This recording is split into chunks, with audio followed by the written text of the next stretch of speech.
인생은 정답을 찾는다고 바뀌지 않는다. 내가 나에게 던지는 질문이 바뀔 때 비로소 달라진다. 이제 천천히 여러분과 함께 그 질문의 길을 걸어가 보겠습니다. 프롤로그.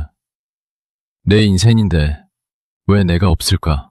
어느 날 건강검진을 마치고 병원 문을 나서는 길에 문득 이런 생각이 들 때가 있습니다. 검진 결과는 괜찮다는데 이상하게 마음은 공허합니다. 몸은 어떻게 살피는지 아는데 정작 내 인생이 어디로 가고 있는지 점검해 본 적은 그렇게 많지 않습니다. 우리는 평생 이런 질문을 붙잡고 살아왔습니다. 이게 맞는 선택일까? 지금 잘 살고 있는 걸까? 남들보다 너무 뒤처진 건 아닐까? 그래서 끊임없이 정답을 찾으려 했습니다. 더 좋은 직장, 더 좋은 집, 더 좋은 학교, 더 안정적인 노후. 그런데 어느 순간 이상한 사실 하나를 깨닫게 됩니다. 이렇게까지 정답을 찾으려고 애썼는데도 왜 내 마음은 여전히 허전할까? 그 이유는 의외로 단순합니다. 인생은 정답을 안다고 바뀌지 않기 때문입니다. 인생은 내가 나에게 던지는 질문이 바뀔 때 비로소 방향을 틉니다. 그래서 오늘은 우리가 놓치고 살았던 아주 중요한 5가지 질문을 함께 나누려고 합니다. 이 시간은 여러분께 답을 가르쳐주는 시간이 아닙니다. 대신 여러분이 여러분 자신에게 새로운 질문을 던지도록 돕는 질문의 지도 같은 시간이 되기를 바랍니다. 첫 번째 질문. 지금 나는 누구의 인생을 살고 있는가? 먼저 이런 장면을 한번 떠올려 보겠습니다. 60대 중반의 한 남성이 있습니다.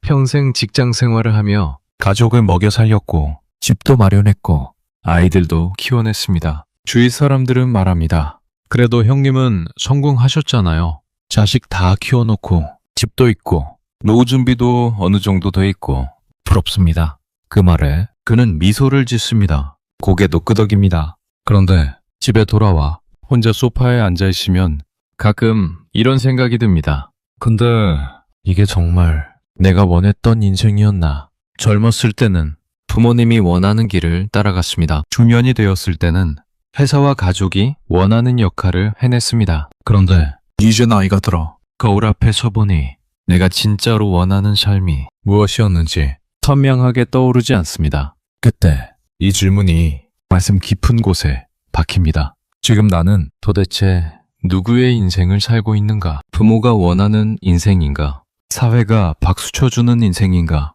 남의 시선에 맞춘 인생인가? 아니면 내 마음이 정말로 원하는 인생인가? 우리는 어려서부터 이런 말을 많이 들었습니다. 그렇게 해야 사람답게 사는 거야.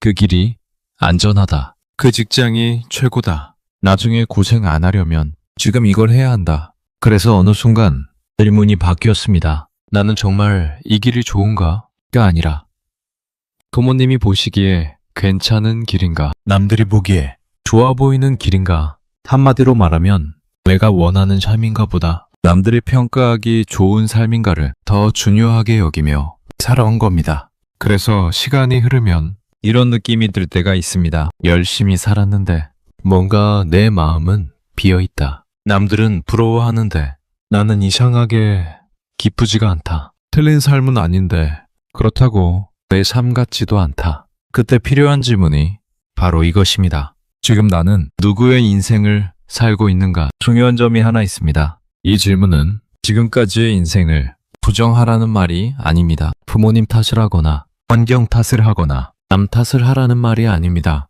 오히려 이 질문의 목적은 앞으로 남은 시간만큼은 조금이라도 더 나답게 살아보자는 데에 있습니다. 지금까지는 남이 그어준 선 위를 열심히 걸어왔다면 이제부터는 선 하나쯤은 내가 내 손으로 그어보자는 겁니다.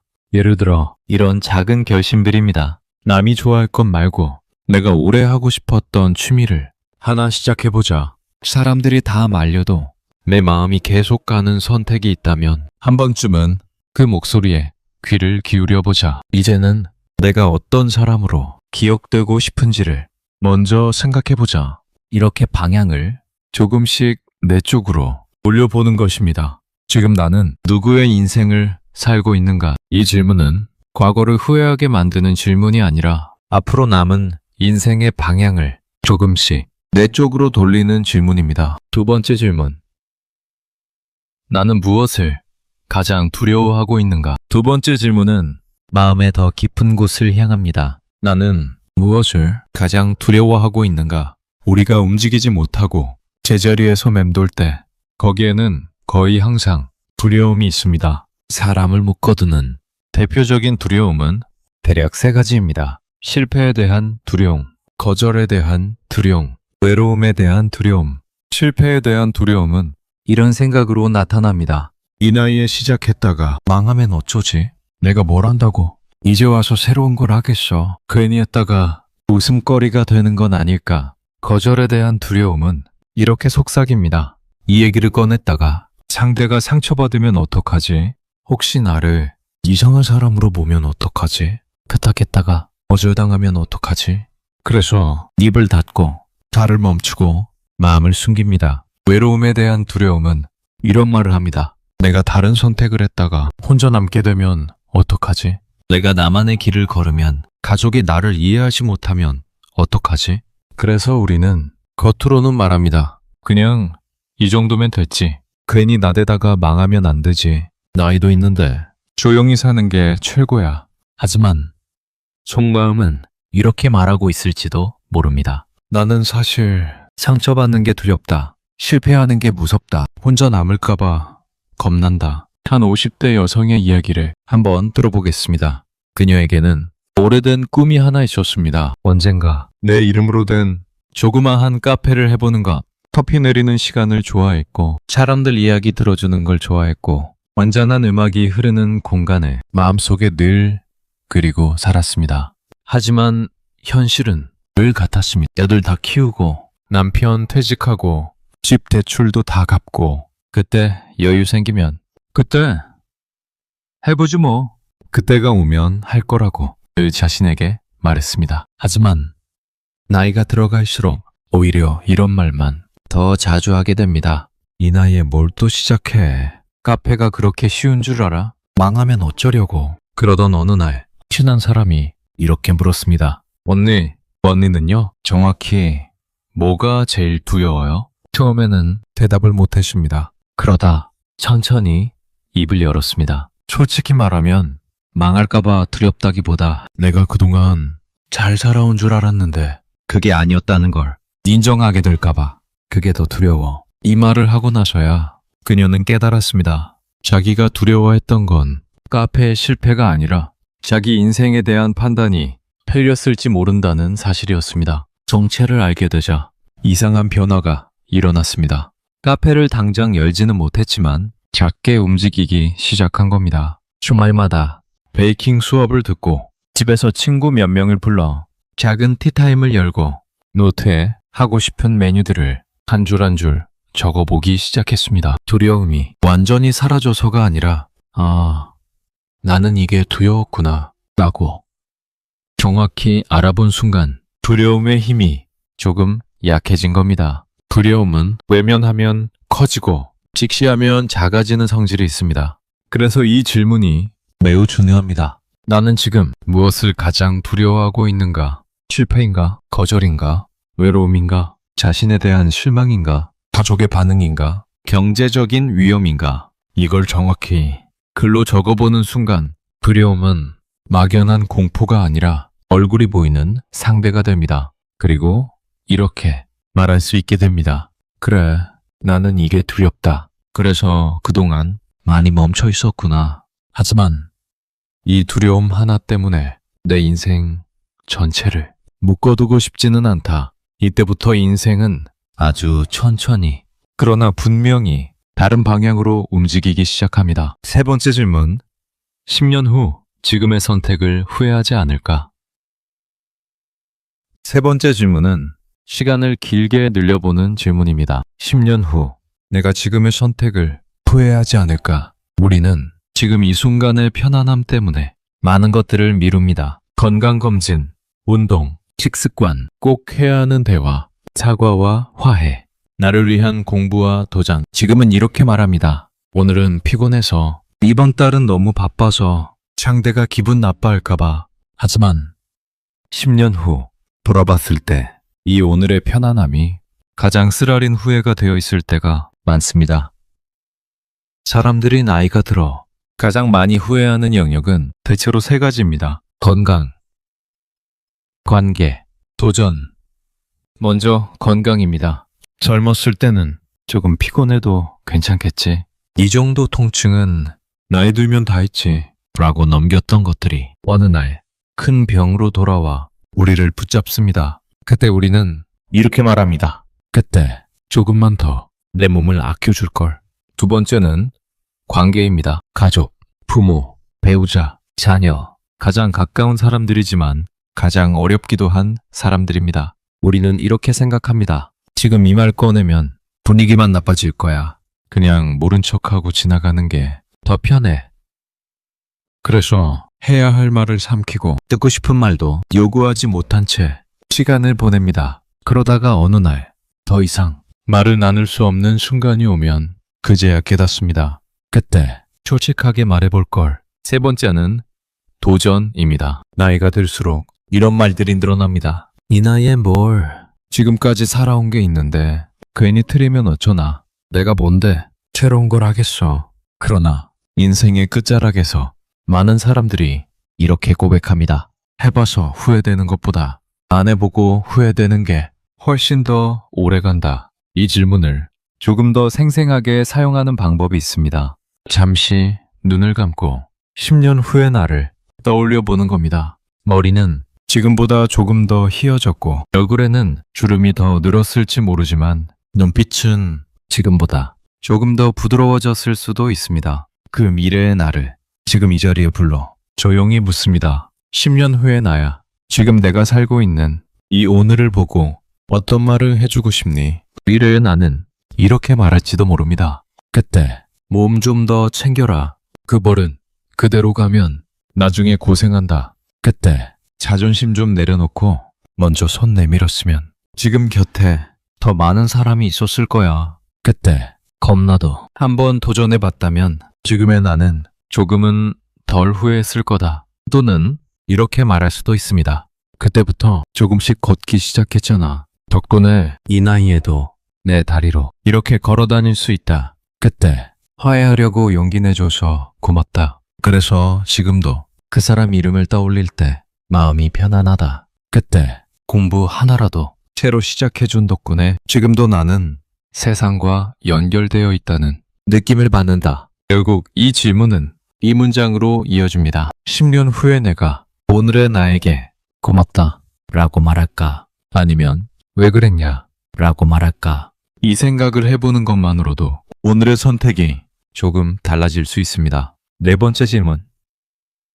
나는 지금 무엇에 시간을 쓰고 있나? 네 번째 질문은 아주 구체적이고 매우 현실적입니다. 나는 지금 무엇에 시간을 쓰고 있나?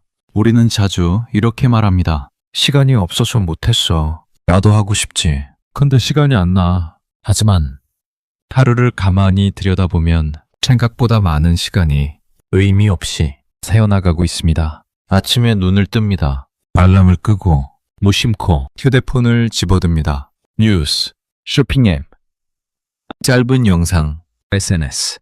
눈 뜨고 앉아있는 사이 30분이 순식간에 지나갑니다. 출근길, 이동시간, 버스나 지하철 안에서 영상과 소리를 쫓다 보면 또 1시간이 흘러갑니다. 일을 마치고 집에 와 밥을 먹고 나면 TV를 켜고 익숙한 예능과 드라마, 추천 영상들을 아무 생각 없이 따라갑니다. 조금만 더 하다 보면 2시간, 3시간이 사라집니다. 잠자리에 누워서도 휴대폰을 손에서 놓지 못하다가 눈이 피곤해지면 그제야 화면을 끕니다. 그렇게 하루가 끝납니다. 이렇게 하루를 보냈는데도 누군가 이렇게 묻는다면 선뜻 대답하기 어렵습니다. 오늘 하루 무엇을 위해 살았습니까? 이때 우리는 깨닫습니다. 나는 바쁘게 살았지만 내 인생을 위해 쓴 시간은 생각보다 많지 않구나. 돈에도 부자와 가난한 사람이 있듯 시간에도 부자와 거지가 있습니다. 여기서 말하는 시간 부자는 시간이 많은 사람이 아니라 자신의 시간을 어디에 쓰고 있는지 알고 스스로 선택하는 사람입니다. 반대로 시간 거지는 하루 종일 바쁘고 끊임없이 무언가를 보며 살지만 하루가 끝날 때 이렇게 말하게 되는 사람입니다.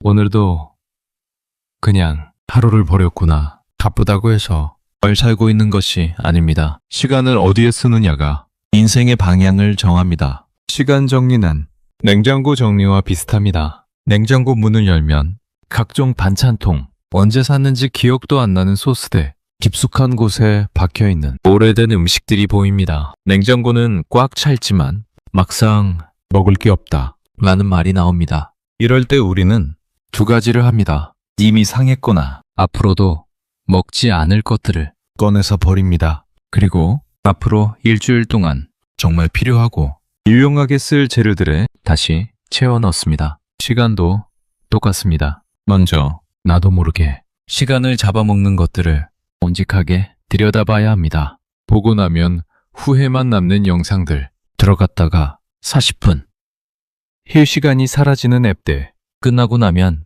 공허함과 비교만 남는 SNS, 이런 것들을 조금씩 덜어내야 합니다. 그리고 그 빈자리에 진짜 중요한 것들을 조금씩 채워 넣어야 합니다. 몸을 위해 20분이라도 걷는 시간, 마음을 위해 10분이라도 조용히 생각을 정리하는 시간, 가족과 눈을 마주보고 대화하는 10분, 미래의 나를 위해 15분이라도 책을 읽거나 무언가를 배우는 시간.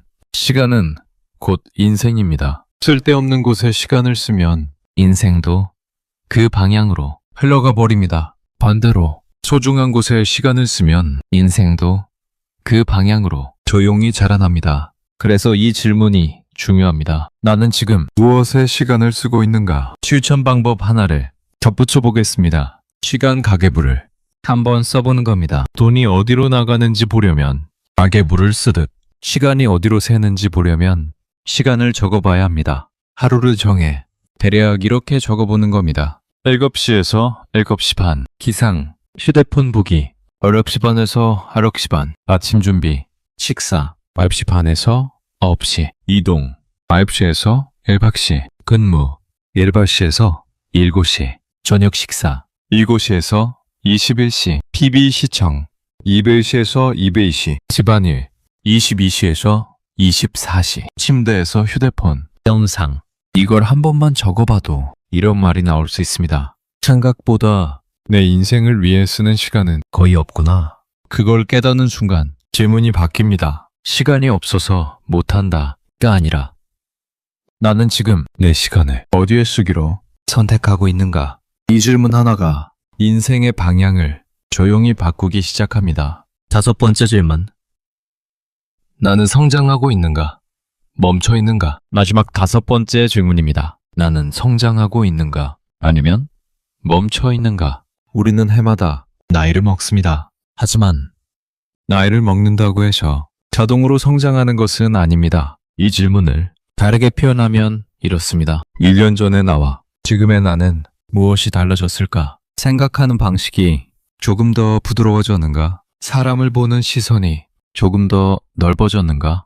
돈을 쓰고 모으는 습관이 조금 더 건강해졌는가? 관계를 대하는 태도가 조금 더 성숙해졌는가? 나 자신에게 하는 말이 조금 더 따뜻해졌는가? 이 중 단 하나라도 그래, 이건 좀 달라졌다 라고 말할 수 있다면 그것은 이미 성장입니다. 반대로 1년 전에도 지금처럼 똑같은 사람을 원망하고 똑같은 후회를 반복하고 똑같은 불평을 하고 똑같은 방식으로 상처받고 있다면 그건 어쩌면 사는 것이 아니라 시간이 흘러가는 대로 끌려가고 있는 것일지도 모릅니다. 우리 주변에는 이런 분들이 있습니다. 60이 넘어서 처음 스마트폰을 배우고 손주와 영상통화를 시작한 할머니, 65세 평생 미뤄두었던 피아노를 지금이라도 배워보자 하며 학원 문을 두드린 할아버지, 70세 글쓰기 모임에 들어가 자신의 인생을 한자 한자 적어내려가는 분. 이분들은 공통적으로 이렇게 말합니다. 조금 늦게 시작했을 뿐이지 이미 늦은 건 아니다. 성장은 거창한 변화가 아닙니다. 대단한 자격증을 따고 큰 사업을 하고 남들이 박수치는 일을 해야만 성장인 것은 아닙니다. 성장은 어제의 나보다 오늘의 내가 아주 조금이라도 더 나은 방향으로 움직이는 것 그 자체입니다. 어제보다 한 걸음 더 걸었다면, 어제보다 한마디 더 따뜻한 말을 건넸다면, 어제보다 10분이라도 더 집중해서 무언가를 배웠다면 그건 모두 성장입니다. 5가지 질문. 내 인생으로 가져오기. 지금까지 나눈 5가지 질문을 다시 한번 정리해 보겠습니다. 첫째, 지금 나는 누구의 인생을 살고 있는가? 부모가 원하는 삶인가? 남이 부러워하는 삶인가? 아니면 진짜 내가 원하는 삶인가? 둘째, 나는 무엇을 가장 두려워하고 있는가? 실패, 거절, 외로움. 그 두려움이 나를 제자리에 묶어두고 있는 건 아닌가? 셋째, 10년 후 지금의 선택을 후회하지 않을까? 오늘의 편안함이 10년 뒤 가장 아픈 후회가 될 수는 없을까? 넷째, 나는 지금 무엇에 시간을 쓰고 있나? 시간은 곧 인생이다. 쓸데없는 곳에 시간을 쓰면 인생도 그 방향으로 흘러간다. 다섯째, 나는 성장하고 있는가? 멈춰 있는가? 1년 전과 지금이 똑같다면 나는 사는 것이 아니라 그냥 흘러가고 있는 것일지도 모른다. 이 질문들은 한번 듣고 잊어버리면 그냥 좋은 말로 남습니다. 하지만 공책을 꺼내 질문을 적어보고 내 언어로 답을 써보기 시작하면 이 질문들은 내 인생을 바꾸는 문이 됩니다. 하루 한 줄, 질문의 힘 빌려보기. 영상이 끝난 뒤 작은 공책 한 권을 꺼내 이렇게 적어보면 어떨까요? 첫 페이지 맨 위에 이 문장을 적습니다. 인생은 정답이 아니라 질문에서 바뀐다. 그 아래 오늘 나눈 5가지 질문 중 마음에 가장 남는 질문 하나를 골라 적습니다. 예를 들어, 나는 지금 무엇에 시간을 쓰고 있나? 그리고 그 아래 딱 한 줄만 적습니다. 나는 오늘 남들이 올린 영상들을 보느라 내 인생에 쓸 시간을 많이 흘려보냈다. 나는 오늘 건강을 챙기겠다고 말만 했지 실제로 한 건 별로 없었다. 나는 오늘 마음속 두려움 때문에 하고 싶은 말을 끝내 하지 못했다. 이렇게 단 한 줄이라도 정직하게 적힌 날은 그냥 흘러간 하루가 아니라 내 인생을 다시 바라본 하루가 됩니다. 질문은 채찍이 아니라 나침반이다. 마지막으로 꼭 기억하고 싶은 점이 있습니다. 오늘의 5가지 질문은 나를 때리는 채찍이 아니라 앞으로 나아가게 하는 나침반이어야 합니다. 나는 왜 이렇게 살았을까? 왜 이 나이 되도록 아무것도 못했을까? 이제 와서 뭘 바꾸겠어? 이런 말은 나를 더 깊이 과거에 묶어둡니다. 대신 이렇게 바꿔볼 수 있습니다. 맞다. 나는 그동안 남이 원하는 인생을 살았구나. 그래도 아직 끝난 건 아니다. 이제부터라도 조금씩 방향을 나에게로 돌려보자. 그래, 나는 두려움 때문에 많이 멈춰 있었구나. 그렇다면 오늘 내가 할 수 있는 가장 작은 한 걸음은 무엇일까? 오늘 10분이라도 걷는 것. 오늘 단 한 사람에게라도 고맙다는 말을 건네는 것. 오늘 내 마음에 솔직하게 적어보는 것. 오늘 내 인생에 대해 새로운 질문 하나를 적어보는 것. 이 작은 한 걸음들이 모이고 모이면 어느 날 문득 뒤돌아봤을 때 이렇게 말하게 될지도 모릅니다. 그때 나에게 이 질문들을 던져줘서 참 다행이다. 그래서 결론은, 오늘 이야기의 결론은 한 문장입니다. 인생은 정답을 찾는다고 바뀌지 않는다. 내가 나에게 던지는 질문이 바뀔 때 비로소 달라진다. 왜 내 인생은 이럴까? 왜 나만 이렇게 힘들까? 라는 질문을 붙잡으면 인생은 원망으로 흘러갑니다. 지금 나는 누구의 인생을 살고 있지? 나는 무엇을 두려워하고 있지? 10년 후 이 선택을 후회하지 않을까? 나는 지금 무엇에 시간을 쓰고 있지? 나는 성장하고 있는가? 멈춰 있는가? 이런 질문을 붙잡는 순간 인생은 조용하지만 분명하게 다른 방향으로 움직이기 시작합니다. 이제 여러분 차례입니다. 오늘 이야기에서 가장 마음에 남는 질문 단 하나만 골라도 좋습니다. 영상이 끝난 뒤 조용한 시간에 그 질문을 공책에 적고 여러분의 언어로, 여러분의 속도로 한 줄이라도 답을 써보세요. 그 한 줄이 여러분 인생의 다음 장을 여는 첫 문장이 될지도 모릅니다.